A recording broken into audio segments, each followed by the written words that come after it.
Le sous-titrage de cette émission vous est présenté par Royal Lepage Limoges, première agence immobilière en région. En manchette ce soir, Mathieu Lacombe quitte ses fonctions de ministre régional. C'est le ministre de la Mauricie et du Nord du Québec qui va maintenant représenter l'Abitibi-Témiscamingue. J'ai toujours trouvé que c'était une région qui avait énormément de potentiel, un capital humain effervescent. Une desserte policière à Winoway, pas si autonome que ça. T'es pas respectueux envers ces deux corps de police-là. Le club Acro-Vélo de Val-d'Or dresse le bilan de sa saison estivale.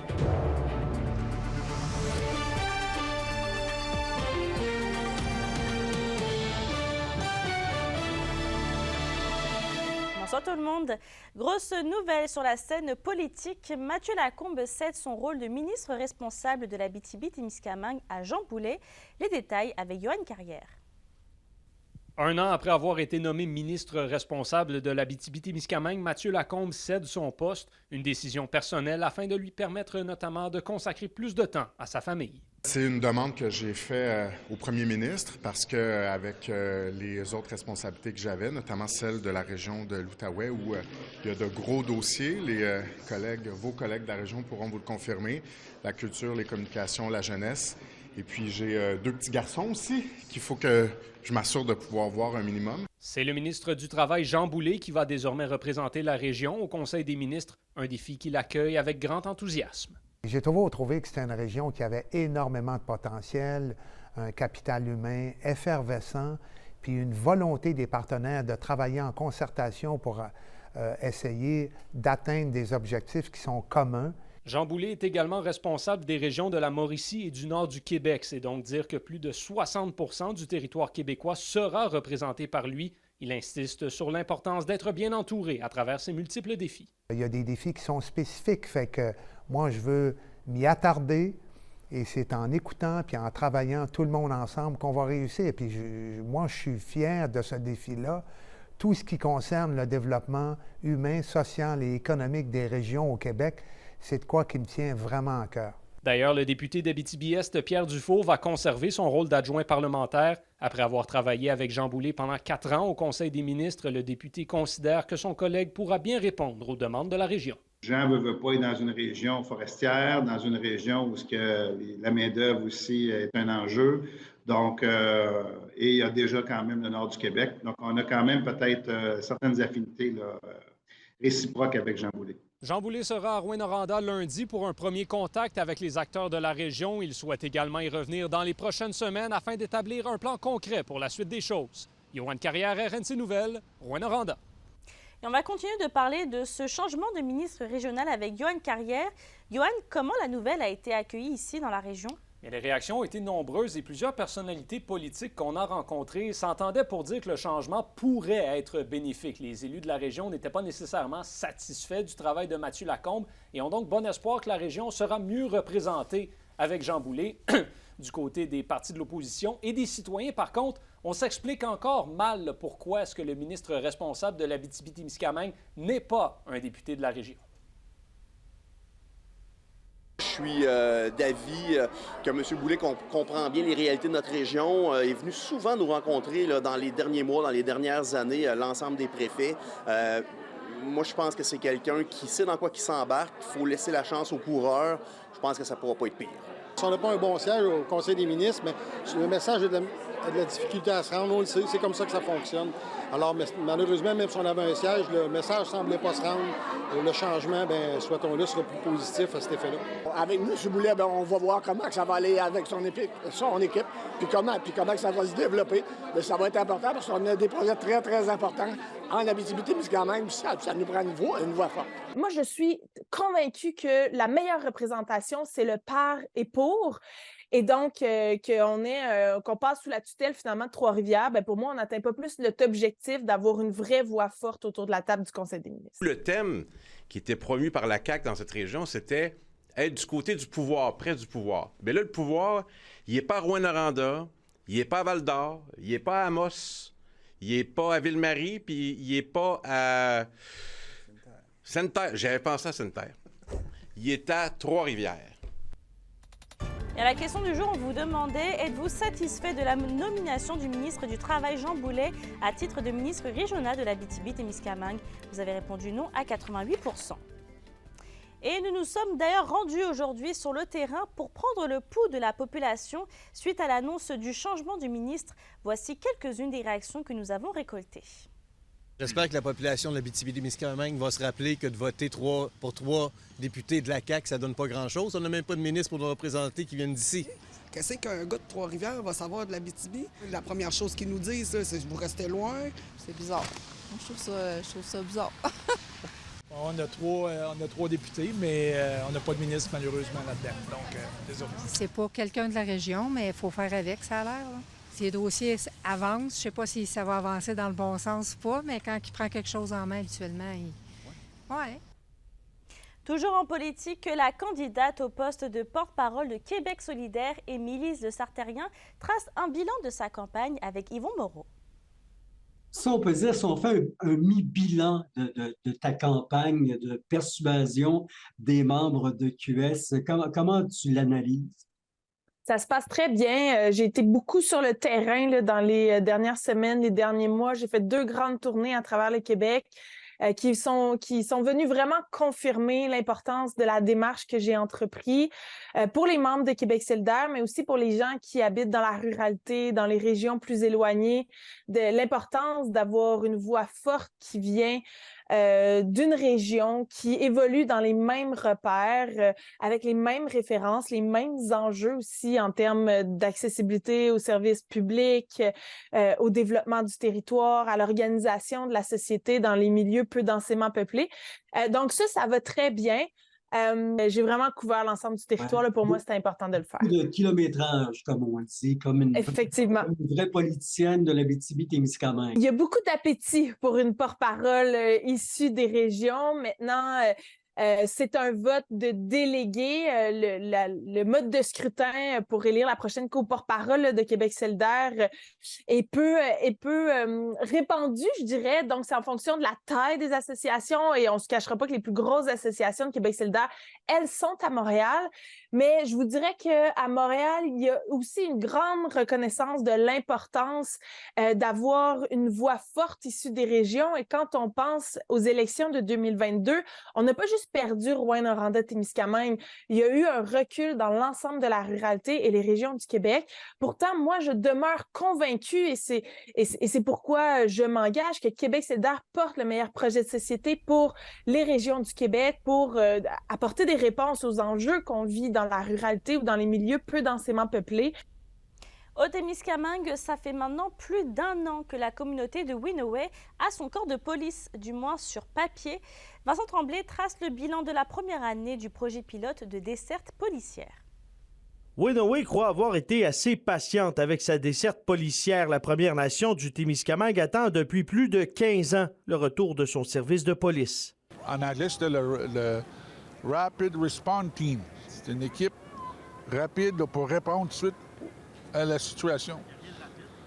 Non, c'est lourd, puis ça traîne, puis on trouve ça assez aberrant par bout. On parlait d'avoir faire un projet pilote d'un corps de police régional autochtone ici en Abitibi-Témiscamingue qui pourrait servir à l'ensemble des Premières Nations du Québec, sinon même du Canada.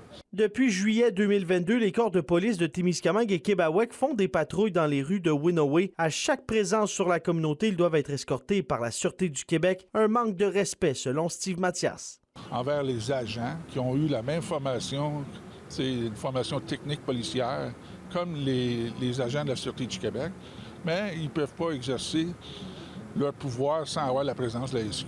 Moi, je trouve ça ridicule et inacceptable. Le ministre responsable des relations avec les Premières Nations s'explique si la SQ doit accompagner les policiers des Premières Nations de Témiscamingue et Québec, c'est en raison de l'absence d'une entente sur l'assise territoriale avec Winoway. Concrètement, présentement, on n'a pas affaire avec une réserve, comme bien définie dans la loi sur les Indiens. Alors, c'est un territoire qui est de responsabilité de la Sûreté du Québec. Cependant, c'est un projet pilote. On le travaille avec les 2 autres communautés autochtones. Mais on l'avait dit dès le départ, ça fait plus d'1 an. Ça aurait dû être réglé bien avant ça. Steve et moi, à l'époque, on s'était promis d'aller patrouiller ensemble la première journée. Moi, je relance cette offre. Je veux qu'on règle la cité territoriale, qu'on ait fait cette première patrouille, puis qu'on ait, oui, pour une première fois, un service de police régional algonquin. Le chef négociateur pour Winnowill, Steve Mathias, et le ministre Yann Lafrenière vont s'asseoir à la même table en novembre pour tenter de trouver un terrain d'entente. Vincent Tremblay pour RNC Nouvelles. En économie, l'Abitibi-Témiscamingue se joint à la Ruche, une plateforme québécoise qui permet aux organismes et petites entreprises d'obtenir du financement pour un nouveau projet. Reportage de Kimberly Hall. Une plateforme québécoise qui va soulager plusieurs organisations au niveau du financement. C'est l'objectif principal de La Ruche qui a pris sa place en Abitibi-Témiscamingue pendant leur lancement officiel à Amos. La plateforme offre également du maillage régional et de l'accompagnement aux besoins. L'équipe est fière de voir qu'il y a déjà un impact dans la région avec, jusqu'à présent, 8 projets en développement. Il y a un petit onglet en haut qui dit « Lancer un projet ». Il peut partir un brouillon, puis automatiquement, il y a un employé de La Ruche qui va communiquer avec lui pour l'aider dans ses démarches. C'est monsieur, madame, tout le monde qui vont trouver que le projet, c'est une bonne idée, qui ont le goût de participer à ce projet-là, d'avoir une petite part du projet.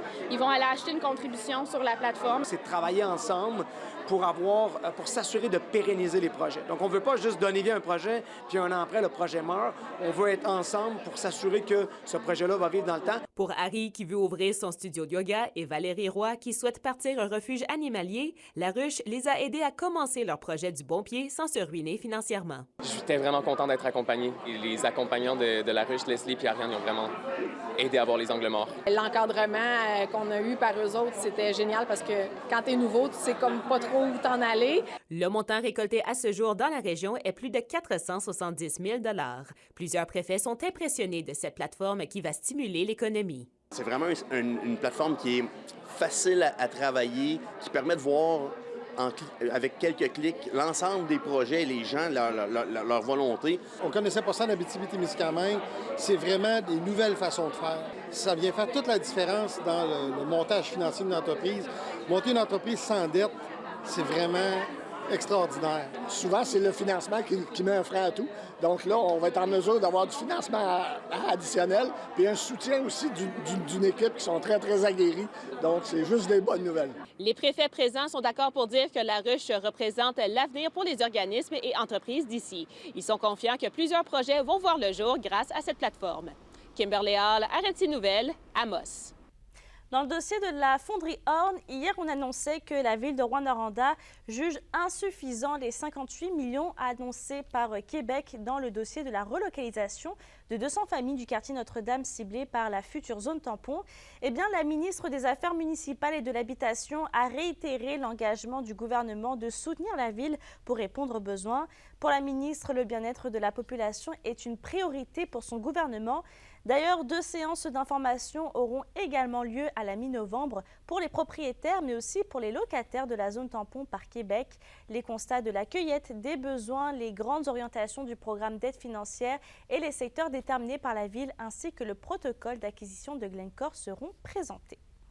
Dans un autre sujet, une zone de rencontre neutre est maintenant disponible à Val-d'Or, dans le stationnement du complexe culturel Marcel Monette. Dans cet espace surveillé par caméra 24 heures sur 24, 7 jours sur 7, les citoyens vont pouvoir procéder à des échanges de biens suite, par exemple, à une transaction en ligne ou en téléphone. Et c'est aussi un lieu sécurisé pour les parents en garde partagée qui souhaitent procéder au transfert des enfants dans un lieu neutre. Ce projet, en partenariat avec la Sûreté du Québec, est une première dans la région.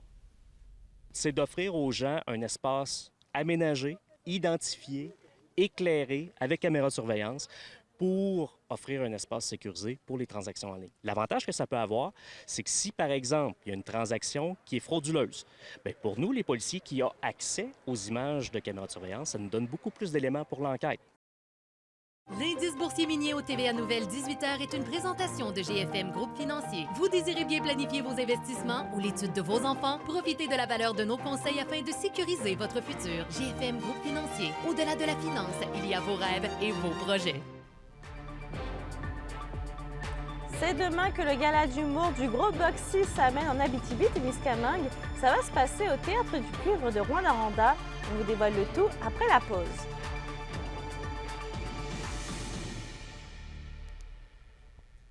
Les SADC de l'Abitibi-Témiscamingue et du nord du Québec vous présentent la bonne nouvelle économique TVA. Le 17 octobre, la friperie au coin de l'entraide de la Sarre inaugurera officiellement sa nouvelle installation dans des locaux plus spacieux, améliorant la qualité de ses services en offrant des vêtements à moindre coût. S'inscrivant selon les valeurs de développement durable, cette expansion assure le maintien et la création de 2 emplois grâce à un investissement de 65 000 $. Les SADC, partenaires de l'économie de la région.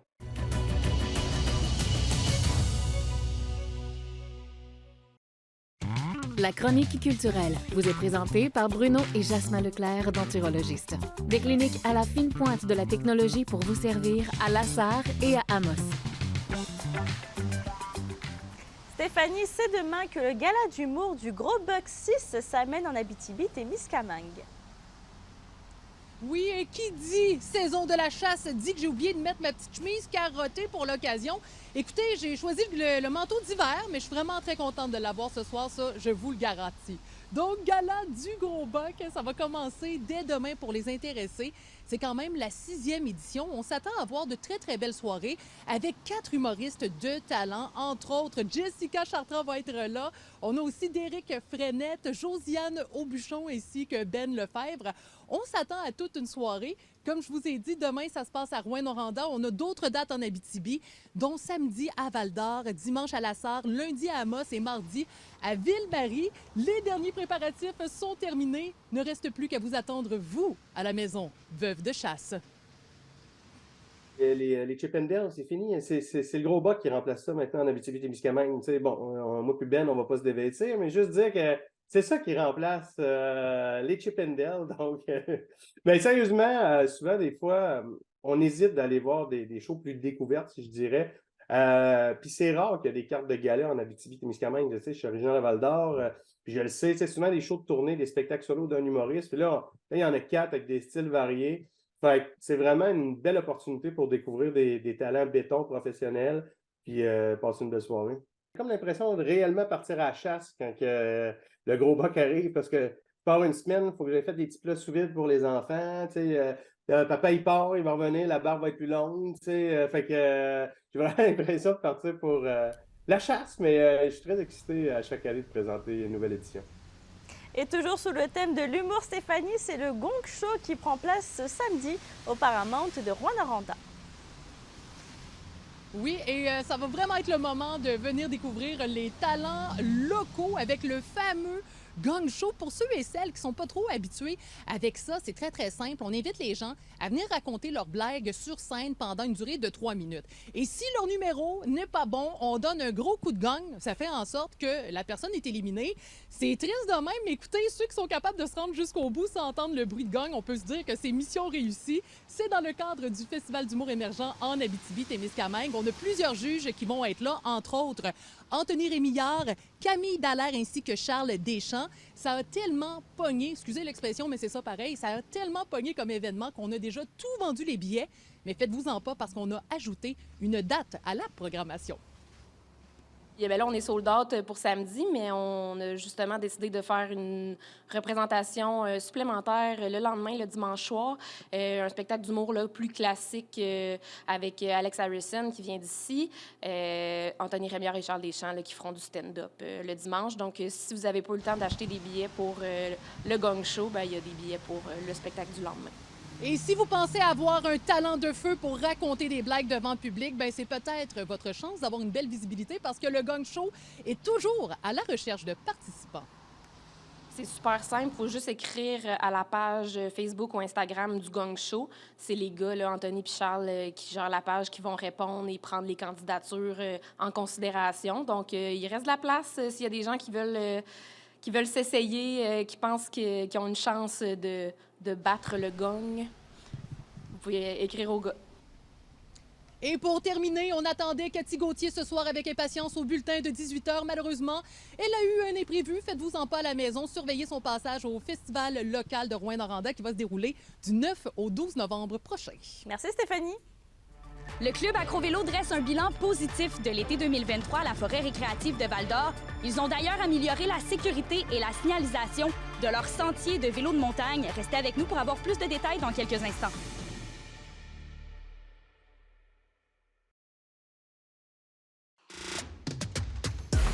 Les sports vous sont présentés par Thibaut GM, votre concessionnaire de confiance à Rouyn-Noranda.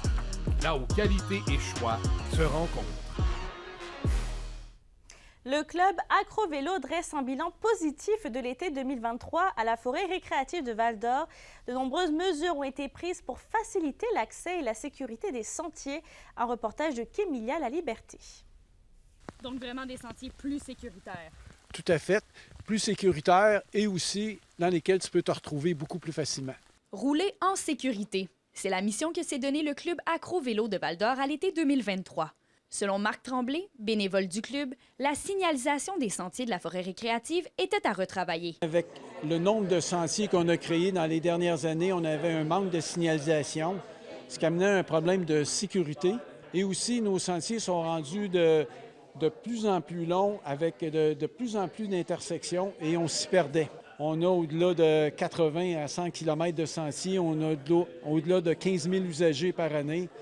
Ça prenait de la signalisation pour se reconnaître. Comme l'affirme Marcel Laflamme, les 15 000 usagers annuels étaient heureux de pouvoir profiter pleinement de leur balade sans avoir à se questionner sur leur chemin. Les usagers ont eu juste des commentaires positifs. Beaucoup de gens qui viennent ici qui ne connaissent pas la forêt récréative, puis c'était difficile pour eux autres de s'y retrouver. En plus de miser sur la sûreté, le club de vélo de montagne s'est aussi impliqué auprès des jeunes en leur offrant de la formation. Plusieurs familles ont participé aux différentes activités tout au long de la saison estivale, selon le président du club Acro-Vélo de Val-d'Or.